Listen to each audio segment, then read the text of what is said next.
നമുക്കറിയാം, ഇന്ത്യ കാശ്മീരിൽ നടന്ന പഹൽഗാം എന്ന് പറയുന്ന സ്ഥലത്ത് നടന്ന ഭീകരാക്രമണം. ഇന്ത്യയിലെ ഏകദേശം 28 ആളുകളോളം മുസൽമാൻ്റെ പേര് പറഞ്ഞ് മുസ്ലിമാണോ ഇല്ലയോ എന്ന് ഐഡൻറ്റിഫിക്കേഷൻ നടത്തിക്കൊണ്ട് അവരെ കൊന്നൊടുക്കിയ ഒരു സംഭവം. അത് അത്രയൊന്നും ഇല്ലെങ്കിലും പൂർണ്ണമായ നിലയ്ക്ക് മുസ്ലിങ്ങൾക്ക് എതിരെ ആ ഒരു വാർത്തകൾ പരന്നുകൊണ്ടിരിക്കുകയാണ്. ഇസ്ലാം ഒരിക്കലും അത്തരത്തിലുള്ള പ്രവർത്തനത്തിന് പ്രോത്സാഹനം നൽകുന്നേയില്ല. യഥാർത്ഥ ഒരു മുസൽമാൻ അങ്ങനെ ചെയ്യുകയേയില്ല. ഇസ്ലാമിൻ്റെ അടിസ്ഥാനപരമാണ് പരിശുദ്ധമായ ഖുർആൻ.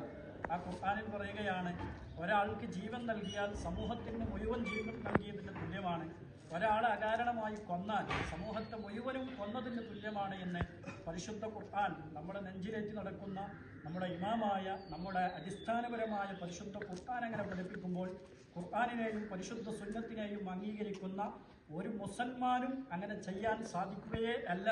അങ്ങനെ ചെയ്യുന്നവർ യഥാർത്ഥ മുസ്ലിമീങ്ങളും അല്ല.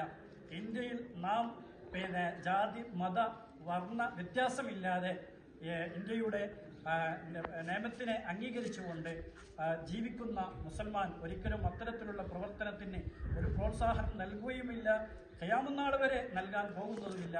പള്ളിയുടെ മെമ്പറുകളിൽ നിന്ന് ജുമാ കഴിഞ്ഞ് നിസ്കാരത്തിന് ശേഷവും ആലിമീങ്ങൾ സാദാത്യങ്ങൾ ഇന്ത്യക്കെതിരെ വരുന്ന ശത്രുക്കൾക്ക് പൊരുതാൻ വേണ്ടി പ്രോത്സാഹനം നൽകുകയും പള്ളിയിലെ ജമാഅത്ത് കഴിഞ്ഞ് ബ്രിട്ടീഷുകാർക്കെതിരെ പൊരുതിയതിൻ്റെ ഒരു സ്വതന്ത്രമാണ് നമ്മൾ ഇന്ന് അനുഭവിച്ചു കൊണ്ടിരിക്കുന്നത്.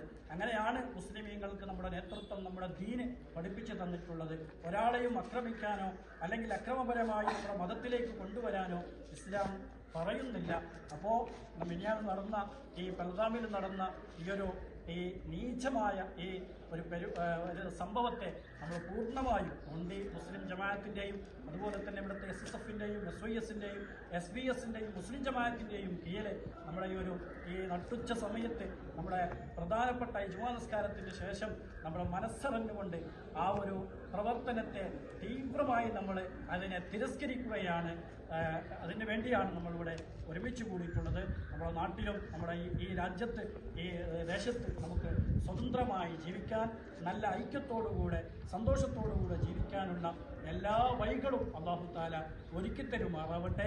ആ ഒരു പ്രവർത്തനം ഈ നമ്മുടെ രാജ്യത്തിന് എതിരെ വരുന്ന അല്ലെങ്കിൽ രാജ്യത്തിൻ്റെ ഈ നിയമാവലിക്ക് എതിരെയാകുന്ന ഒരു പ്രവർത്തനം നമ്മുടെ ജീവിതത്തിലോ നമ്മുടെ കുടുംബത്തിലോ നമ്മുടെ നാട്ടിലോ ഉണ്ടാവാൻ പാടില്ല. ഇന്ത്യയുടെ ഭരണഘടന അനുസരിച്ച് ജീവിക്കാൻ നമ്മൾ മുതിരണം. അതുപോലെ തന്നെയാണ് ഇതുവരെ ജീവിച്ചിട്ടുള്ളൂ.